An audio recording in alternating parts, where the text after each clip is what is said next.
Nous sommes en BTS Gestion forestière première année au lycée forestier de Crony. Dans le cadre de notre formation, nous avons participé à une tournée forestière mise en place par nos professeurs.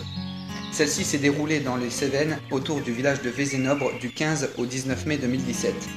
Durant cette tournée, qui avait pour but de nous faire voir d'autres forêts que celles de nos régions d'origine, nous avons fait la rencontre de nombreux intervenants qui nous ont beaucoup expliqué de choses sur l'histoire de la forêt cévennoise, sur sa composition ainsi que sur sa gestion. Cette vidéo que nous avons réalisée vous fera découvrir notre voyage dans les Cévennes en espérant qu'il vous donne envie de vous y rendre un jour avec vos élèves.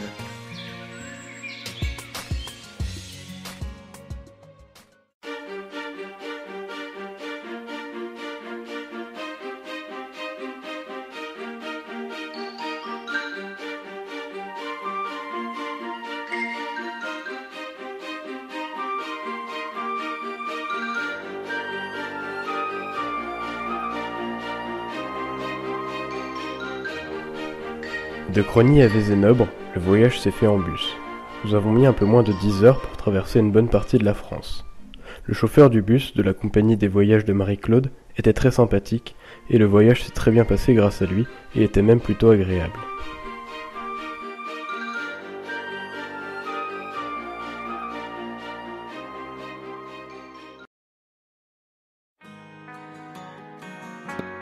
Nous avons interviewé des étudiants de notre classe qui ont également pris part au voyage et vont vous livrer leurs impressions sur notre lieu d'hébergement et sur nos repas. Nous avons passé donc notre séjour à Vézénobre où nous avons été hébergés dans une maison familiale et rurale. Donc je vous présente Alexandre Renard qui a fait partie donc du voyage. Et qu'as-tu pensé de notre hébergement? Était-il agréable? Alors en effet, l'auberge L'Oreille du Bois donc, qui se situe à Vézénobre, dans laquelle nous avons hébergé pendant notre tournée forestière, était plutôt très sympathique puisque nous étions dans un bâtiment plutôt de grande taille avec une bonne superficie de terrain pour jouer au foot notamment. Pendant notre temps libre, c'était très bien. Des chambres de bonne taille aussi, par 4, avec chacune des douches et par contre les sanitaires étaient communs. Bon, c'est pas un réel problème, hein. Les douches étaient plutôt sympathiques aussi, c'était assez correct, c'était très propre. Notre temps libre était plutôt bon, donc comme on a pu le voir de 17h30, c'est-à-dire à la rentrée de visite de la journée jusqu'à 18h30, nous pouvions faire ce que nous voulions. Et puis en rentrant de la cantine, donc c'est-à-dire vers 19h30 jusqu'à 22h, l'extinction des feux, nous pouvions également faire ce que l'on voulait. Donc un temps libre plutôt satisfaisant. Et qu'est-ce que tu as pensé du confort du bâtiment? Le confort, très bien, des bons lits, certes superposés, mais avec une qualité plutôt correcte. Ouais. Et du cadre autour Le cadre, alors la maison familiale était déjà très grande, avec une bonne terrasse au rez-de-chaussée. Et puis un terrain assez important aussi, et puis on a pu relever le premier jour quelques essences qu'on n'avait pas l'habitude de croiser dans nos forêts champenoises, donc c'était plutôt intéressant aussi. Donc nous sommes avec Alexandre, Jean et Aymeric qui ont pris part au voyage.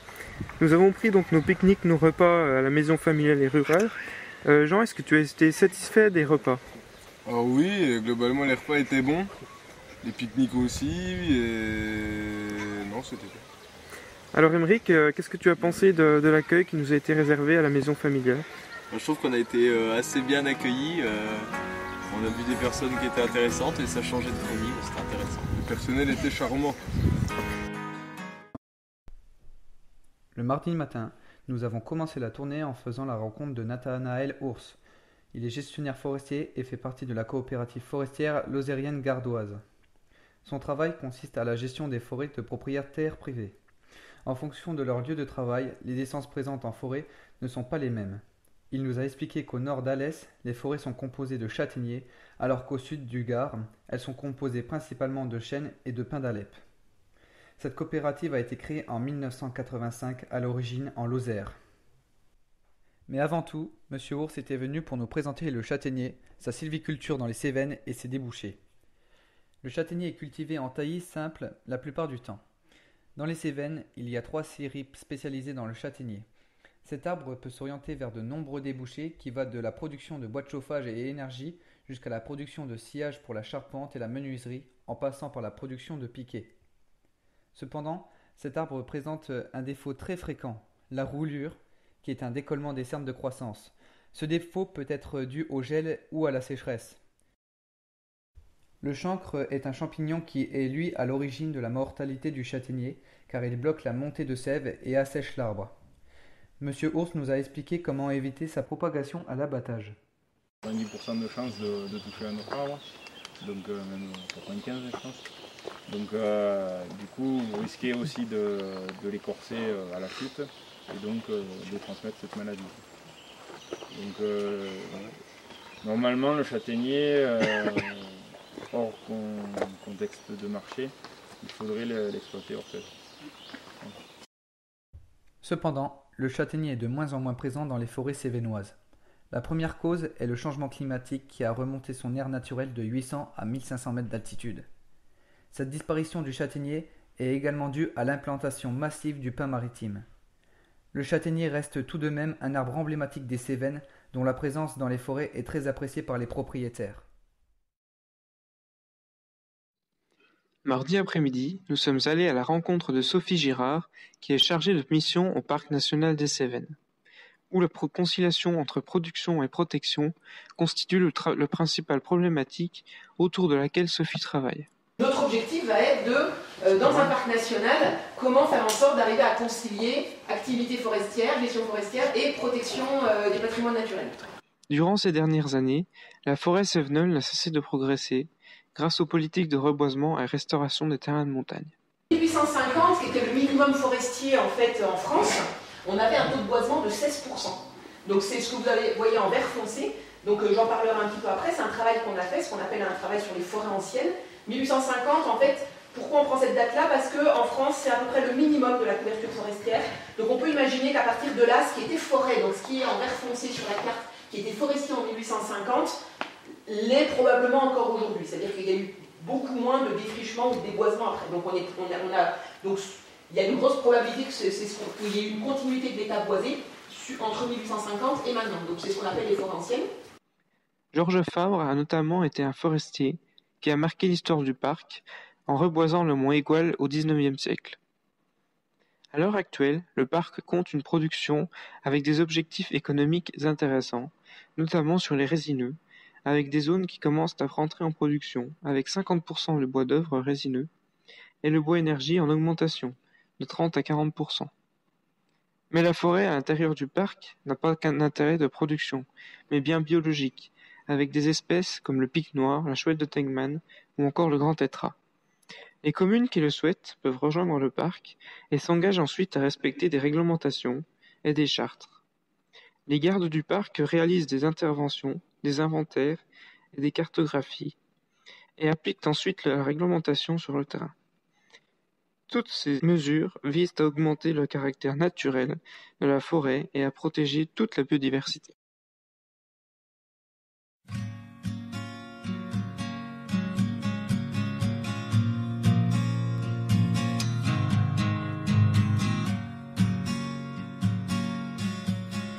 Mercredi, nous avons rencontré deux techniciennes du Centre régional de la propriété forestière.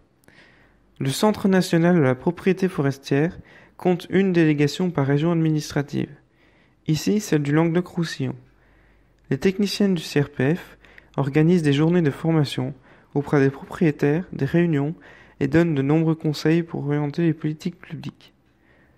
Des réunions d'information thématiques, au nombre de 5 par an, sont organisées pour les propriétaires, notamment des formations à l'utilisation d'outils forestiers. Avec ses 46 000 propriétaires de forêt, le Gard donne des missions de regroupement importantes et de nombreux plans simples de gestion à agréer par le CRPF. Dans la région gardoise, la technique forestière et les habitudes de gestion ne sont pas ancrées. C'est pour cela que le CRPF accompagne les propriétaires en proposant en plus des outils techniques, des fiches de vulgarisation ou encore des guides de stations forestières. Nous avons pu essayer un exercice qui est proposé aux adhérents, le martelloscope. 248 et 250. Celui qui est devant toi là? Ouais. Celui devant moi là. 249. Oui. 249 aussi.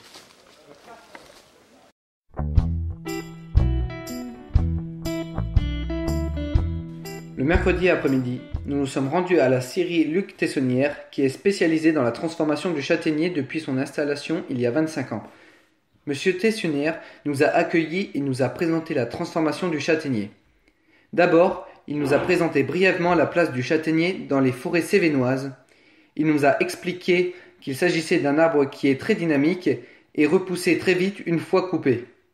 Cependant, il tend à disparaître à cause du changement climatique, aux maladies et de la concurrence du chêne vert et du pin maritime et du Douglas. Ensuite, Monsieur Tessonnière nous a expliqué qu'il n'achète ses bois que bord de route pour ne pas avoir à s'occuper des houppiers des châtaigniers. De plus, il peut travailler ses bois jusqu'à 15 cm de diamètre. Malheureusement, il doit faire face à des défauts très présents chez le châtaignier. Le plus courant est la roulure, qui, je le rappelle, est un décollement des cernes de croissance. Monsieur Tessonnière peut travailler avec ce défaut si sa présence est inférieure à 20% dans l'agrume. De plus, il nous a informé que le châtaignier est une essence qui se déforme beaucoup. C'est pour cette raison qu'il essaye de travailler au maximum le cœur de l'agrume. Ça c'est le châtaignier. Bon commercial. C'est le châtaignier. Le châtaignier c'est un bois et se déforme aussi. Des fois, les clients ils arrivent, vous pouvez pas nous faire en 4,6,8 à 4 mètres? Mais restez là. On attrape le plateau, et on lui scie les 6,8 et puis voilà les 6,8 qui s'en vont comme ça. Mais ouais, c'est 4 mètres, c'est comme ça. Ainsi, les produits finis représentent 47% du volume de l'agrume dont ils proviennent. Sur le parc agrume, les produits mesurent en moyenne 8 mètres et ne descendent pas sous les 4 mètres. Les poutres coûtent 580 € du mètre cube, les chevrons 550 € du mètre cube, les planches de parquet 36 € du mètre carré et les plots de qualité plancher 660 € du mètre cube. Tous ces prix nous ont permis de comprendre que le châtaignier est un bois qui reste tout de même de qualité et qui est très important pour l'économie de la forêt cévennoise. C'est donc par des remerciements et par l'offrande à Monsieur Tessonnier d'un vin de l'Aube que s'est finie la visite de cette belle scierie.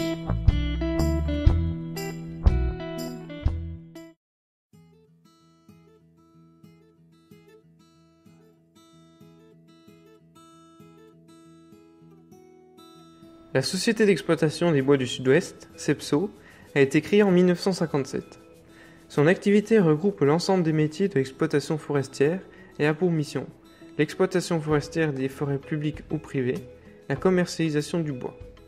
Les responsables de zone de SEPSO achètent des lots de bois sur pied auprès de propriétaires publics et privés de 32 départements du sud de la France.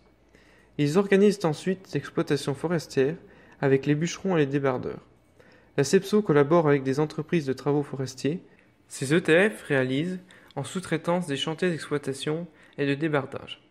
SEPSO alimente principalement en bois la papeterie de Tarascon et quelques scieries locales.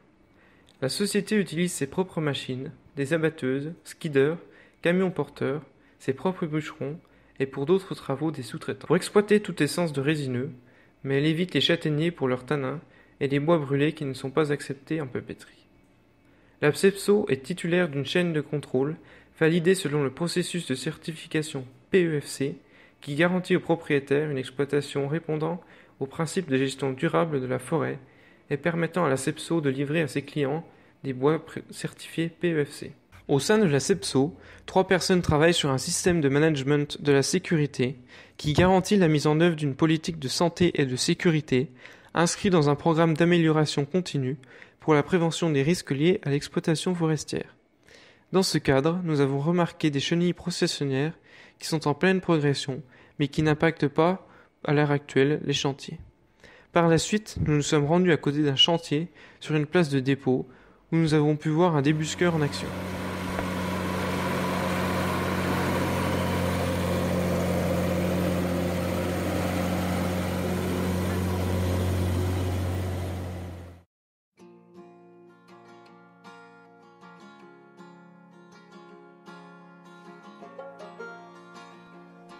Le jeudi après-midi, nous nous sommes rendus au bureau de l'ONF de Remoulins à côté du pont du Gard. Durant cette intervention, Jean-Paul Tréhou, agent patrimonial, une de ses collègues et un ouvrier sylviculteur nous ont présenté leur rôle dans la défense des forêts contre les incendies, la DFCI. Une fois les présentations faites, M. Tréhou a commencé son intervention accompagné d'un PowerPoint d'une vingtaine de pages. Une des missions les plus importantes nous est confiée par l'État. L'État nous confie ce qu'on appelle des missions d'intérêt général. Mission d'intérêt général, c'est l'État qui passe les commandes à l'ONF ou d'autres organismes pour exécuter des missions. Voilà, donc ce qu'on appelle des MIG, missions d'intérêt général national, il y en a 6.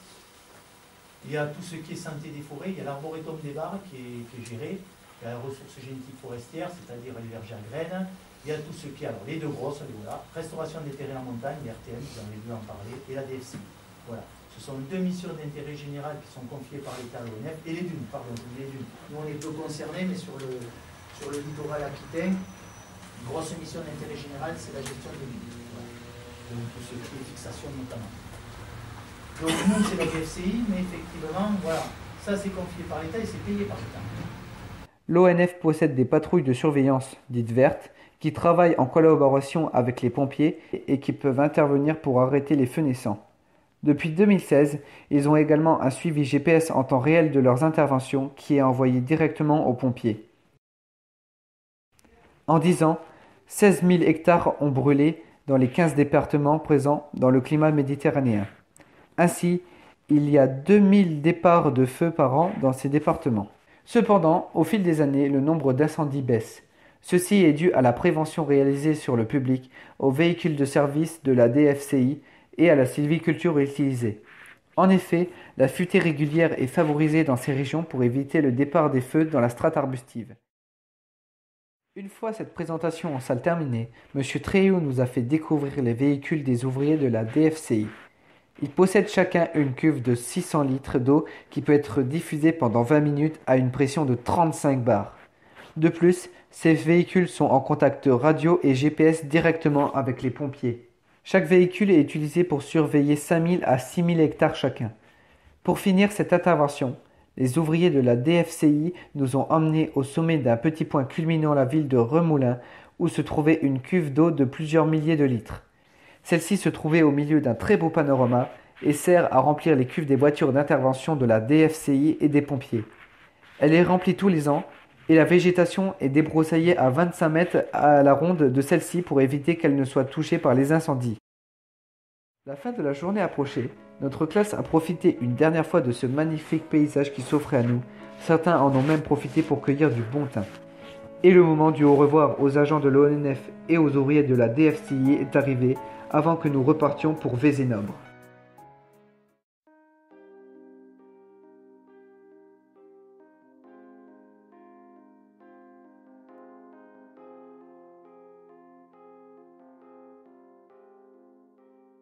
Et Alexandre, qu'est-ce que tu as pensé du restaurant jeudi soir? Très bon, très bonne cuisine locale, des steaks cuits à point, parfait. Un petit apéritif comme on l'attendait, très bien. Un Monsieur Bol en pleine forme, c'était parfait. Doucement quand même.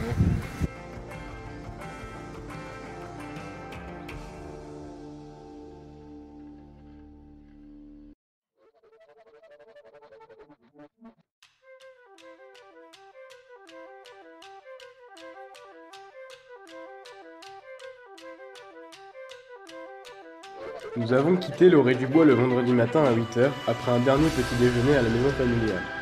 C'est donc avec plein de souvenirs de cette tournée en tête et une petite tristesse au fond de nous que nous avons quitté le beau village de Vézénobre en direction de notre lycée forestier de Crogny.